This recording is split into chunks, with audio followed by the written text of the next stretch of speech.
जय हिंद दोस्तों, नमस्कार सभी भाइयों को। साथियों, मैं आप सबका हर्ष कुमार आपके इस चैनल लोन स्टोर में आपका स्वागत करता हूं।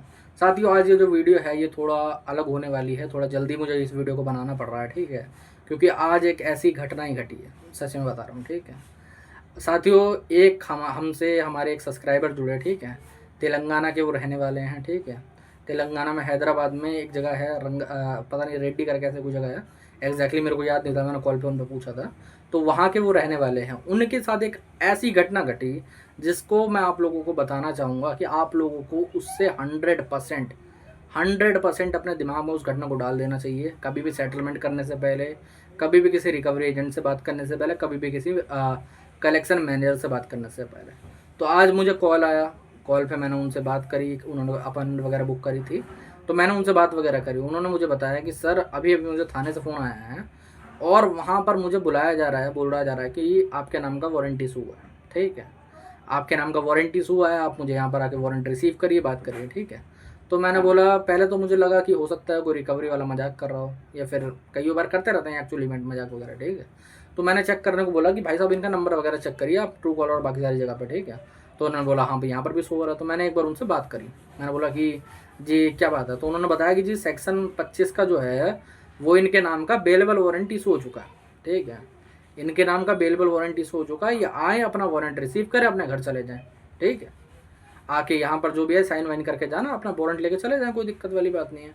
तो मैंने उनसे पूछा कि भाई साहब आपको इससे पहले समन्स वगैरह रिसीव हुए थे, आपने रिसीव करे, आपने वहाँ पर किसी को भेजा था, आपने लॉयर वगैरह को, या फिर वहाँ पर किसी लॉयर को हायर करा था? तो उन्होंने बोला कि नहीं सर, ऐसा कुछ भी नहीं हुआ। तो पहले तो मैंने उस बंदे को वहाँ पर भेजा थाने में, वहाँ पर जाके वो वारंट रिसीव करके आए। कोई अरेस्ट वगैरह नहीं हुआ क्योंकि बेलेबल वारंट था, कोई दिक्कत वाली बात नहीं है, ठीक है। अगर नॉन बेलेबल वारंट रहता तो भाई साहब वहाँ पर 100% है कि अरेस्ट करती ही करती पुलिस, ठीक है। और करके उनके नाम जो वारंट आया था वो कलकत्ता के नाम वहाँ से आया था। तो कलकत्ता लेके जाती, वहाँ पर 14 दिन न्यायिक हिरासत में रखती, और उसके बाद जाके उनकी कहीं पर बेल होती। सीधी बात है। कई लोग बोलते हैं ना कि अरेस्ट भी हो जाएंगे तो सेम डे बेल हो जाएगी। अरे घंटा हो जाएगी। नॉन बेलेबल इशू होने के बाद अगर अरेस्ट होता है तो मेरे भाई 14 दिन की न्यायिक हिरासत पक्की ही है, 100%। समझे? हाँ, सेम डे बेलेबल ऑफेंस है, आप पहले बेल ले सकते हो सेम डे। अब ये जो बेलेबल वारंट आया था इसमें भी सेम डे बेल ले सकते हो, उसमें आपका अरेस्ट वगैरह नहीं होगा, ठीक है। तो यहाँ इन्होंने मुझे बताया कि सर मैंने तो पैसा वगैरह भरा है, मैंने तो लमसम लाख रुपए दिया है पिछले महीने इस कार्ड का। तो मैंने बोला किसका बैंक, कौन से बैंक का क्रेडिट कार्ड वगैरह? तो उन्होंने बताया KFC, मतलब HKFC बैंक का, ठीक है। समझ जाना कौन से बैंक की बात कर रहा हूँ, ओके।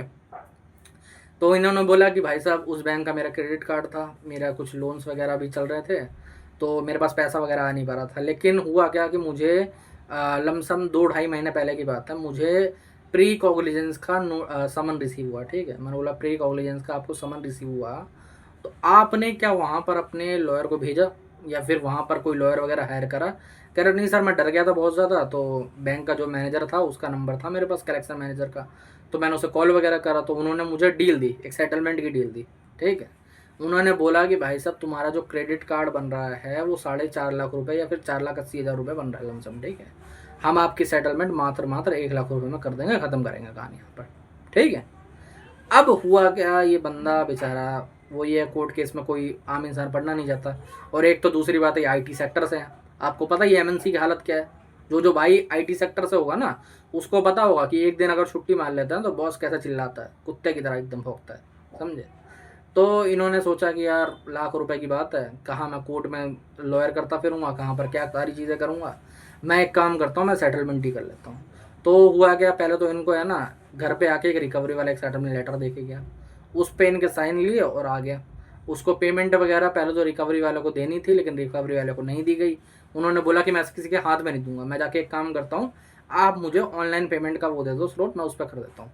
तो उन्होंने बोला कि ऑनलाइन तो हो नहीं पाएगी, आप जाकर बैंक में जमा कर दो, सीधी बात है। और जो बैंक में जो कैशियर होगा उससे मेरी बात वगैरह करवा देना। तो ये बैंक में गया, वहाँ पर कैशियर से उसकी बात वगैरह करवाई, और जब कैशियर से बात वगैरह हो गई तो उन्होंने 1 लाख रुपए जमा कर लिए। इनके पास मैसेज भी आ गया कि आपके अकाउंट में 1 लाख रुपए जमा हो गए क्रेडिट कार्ड के। बस वहाँ पर बात खत्म। अब हुआ गया कट टू कट 1-2 महीने तो इनको कॉल्स वगैरह कुछ भी नहीं है, ठीक है। अब क्या हुआ, अब सीधे आया इनके नाम पे बेलेबल वारंट, ठीक है। तो ऐसा है कि बेलेबल वारंट वगैरह है, तो मैंने बोला कि एक बार सेटलमेंट लेटर वगैरह चेक करना पड़ेगा। तो मैंने इनका सेटलमेंट लेटर वगैरह देखा तो एक तरीके से वैलिड लग भी रहा था। बट मैंने फिर वहीं पर उसी बैंक के अंदर मेरा एक जान पहचान का व्यक्ति था, तो मैंने उस पर इसको वेरीफाई करवाने के लिए दिया। जब वेरीफाई करवाने के लिए दिया तो भाई लेटर वैलिड है, मेरी बात सुनना ठीक है, लेटर वैलिड है, लेटर पे डेट वैलिड है, लेटर पे टाइम वैलिड है, लेटर पे सब कुछ वैलिड है, लेकिन लेटर पे एक चीज़ वैलिड नहीं है, लेटर पे एक चीज़ एडिटिंग है, जो कि तभी इनको मेल पे कोई लेटर वगैरह नहीं आया था, इनको हार्ड कॉपी वहाँ पर दी गई थी। क्या वहाँ पर दिक्कत है, वहाँ पर अमाउंट गलत मेंशन है, 1 लाख की जगह 2,80,000 का वो सेटलमेंट लेटर था। आप खुद ही सोचो यार, चौथे महीने में आपका केस चल रहा है, ठीक है, आपके ऊपर किसी तरीके का केस वगैरह करा गया है, ठीक है। अब सेक्शन 25 का केस, ये इनमें भी थोड़ी बहुत दिमाग खराब है इनका, समझ रहे हो, इनका भी थोड़ा वो कहते हैं ना कि स्क्रू ढीला है, कैसे बताता हूँ। इनका पहले तो कोई ईसीएस वगैरह लगा हुआ नहीं था, ठीक है, अकाउंट में, बट इन्होंने वही कहता ना, जो अपना दिमाग ज़्यादा लगाना होता है या फिर ज़्यादा चीज़ें करनी होती है, तो इन्होंने क्या करा, एक कस्टमर केयर वाले से बात करके, एक रिकवरी एजेंट से बात करके कि एक काम करते हैं, ईसीएस लगा लेते हैं, हम मिनिमम अमाउंट 100-200 रुपये काट लेंगे और उसके बाद हमारी चीज़ें सारी चीज़ें हो जाएंगी ख़त्म करनी। इन्होंने उस पर ईसीएस लगा दिया।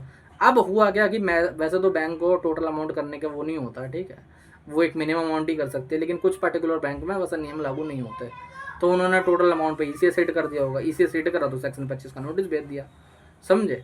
तो यहाँ पर दिक्कत हो गई। अब एक क्रेडिट कार्ड में ना ये लोग ऑप्शन ही ढूंढते हैं कि इनको एक बार के लिए कोई लोन अकाउंट होगा ना नॉर्मली, उसके अंदर ये लोग बोलेंगे कि भाई साहब मैं एक काम करता हूँ, इसके अंदर केस नहीं करते हैं, इससे हमारा पैसा मर सकता है, लेकिन क्रेडिट कार्ड में तो पहले ही पैसा मरा हुआ है, तो इसलिए सबसे बढ़िया चीज़ वो करते हैं, अगर उस पर ईसीएस लगा हुआ है कार्ड पे, अकाउंट से लिंक हो रखा है, तो वो सबसे पहले ईसीएस का केस ही डालेंगे आप पे, सबसे पहली चीज़ वो करेंगे, समझे। अब ये सब कर लिया, अब ये सब चीज़ें हो गई, तो इन्होंने मुझसे पूछा कि सर अब हम कर क्या सकते हैं, अब हमारे पास आगे क्या चीज़ें हमें करनी है। तो मैंने उन्हें सीधा बोला कि भाई साहब आपको कलकत्ता आके बेल तो करवानी पड़ेगी, कंपलसरी है बेल करवाना, ठीक है, आप एक बार बेल कर लो, उसके बाद कोई दिक्कत वाली बात नहीं, हमारा लॉयर वहाँ पर देख लेगा, ठीक है, जो भी आगे की डेट पड़ते रहेगी उन्हें संभाल लिया जाएगा, कोई दिक्कत नहीं। और दूसरी चीज़, आपको अब एक सिविल सूट फाइल करवाना पड़ेगा, आप एक केस बैंक के ऊपर भी कर दो, जो रिकवरी एजेंट वगैरह उनके खिलाफ एक एफआईआर भी दायर कर दो। क्यों कर दो, क्योंकि भाई साहब आपको एक फेक सेटलमेंट के जाल में फंसाया गया है। हाँ, प्रूफ करने में टाइम लगेगा, लेकिन क्या होगा, कम से कम वो जो रिकवरी एजेंट है, जो बैंक मैनेजर है, उनकी नौकरी तो जाएगी, bank manager sorry collection manager है, उनकी नौकरी तो जाएगी, उनकी ये सारी चीज़ें तो होंगी। अगर तुम ये सब नहीं करते हो तो तुम्हारा ये भी एक तरीके से स्रोत चला जाएगा, तुम्हारे 1 लाख रुपए तो गए ही हैं, है नहीं। बाकी फेक सेटलमेंट के जाल से बचने का तरीका मैं आप लोगों को बता देता हूँ। ये तो फेक सेटलमेंट में फंस गए, इनका तो बेलेबल वारंट भी आ गया था। अगर एक गलती और हो गई, अगर बेलेबल वारंट में इन्होंने रिसीव नहीं कर पाता ना ये, और वो बेलेबल वारंट उसी, कई बार क्या होता है पुलिस वाले खुद रख भी लेते हैं बेलेबल वारंट, कि चलो रिसीव नहीं हुआ तो छोड़ देते हैं, इधर कोई दिक्कत नहीं। या फिर कई बार पोस्ट से आता है, पोस्ट से आता है तो आदमी सीरियस लेता नहीं है, उसको लगेगा कि भाई साहब मेरे नाम पे ये क्या है, खाली एक नोटिस ही तो है, ख़त्म कहानी, समझे। तो इसीलिए बता देना चाहता हूँ कि भाई नॉन बेलेबल आने का वेट मत करना। अगर आपको प्री कॉग्निजेंस या फिर कुछ भी आ रहा है तो उस पर अपने लॉयर को ज़रूर भेजें, जहाँ पर बेल लेने की जरूरत पड़ेगी वहाँ पर बेल भी ज़रूर लें, ठीक है। क्रेडिट कार्ड के केसेस में ये हो रहा है, तो लोन के केसेस में क्या क्या हो सकता है आप सोच लो, ठीक है।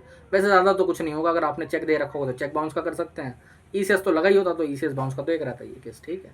और दूसरी बात, यहाँ पर क्रेडिट कार्ड के अंदर अगर आपका ईसीएस लगा हुआ है तो मैं पहले बता देना चाहता हूँ कि अगर आपका कार्ड अभी डिफ़ॉल्ट नहीं हुआ तो आप अपने ईसीएस को हटा सकते हो, समझे।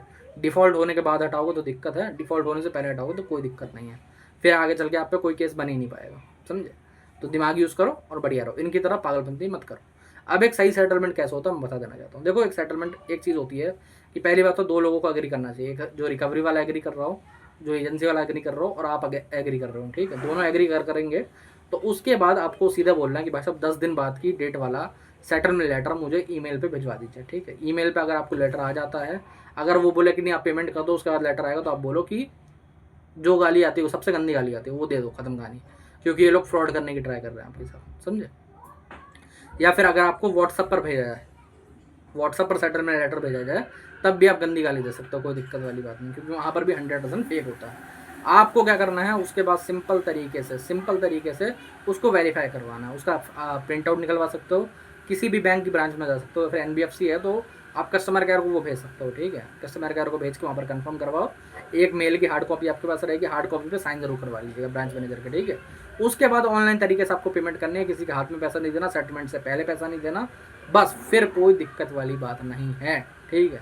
आजकल क्रेडिट कार्ड के अंदर भी बहुत ज़्यादा दिक्कत आने लगी है। क्रेडिट कार्ड में ईसीएस तो बिल्कुल मत लगाओ, अगर लगा हुआ है तो बिल्कुल हटा दो मेरे भाई, लगाने की ज़रूरत नहीं, पहले बता देता हूँ, ठीक है। डिफ़ॉल्ट अगर नहीं हुआ है पहले ही हटा सकते हो, जो पहले इस वीडियो को देख रहा है आप एक बार ईसीएस हटा दो, उसके बाद आपको डरने की ज़्यादा ज़रूरत नहीं है, ठीक है। आज के वीडियो में इतना ही। अगर वीडियो अच्छा लगा तो चैनल को सब्सक्राइब कर लेना। अगर और कोई दिक्कत है तो ऊपर मेरा नंबर आ रहा है व्हाट्सअप पर, मुझे व्हाट्सअप पर मैसेज कर सकते हो, ठीक है। जय हिंद।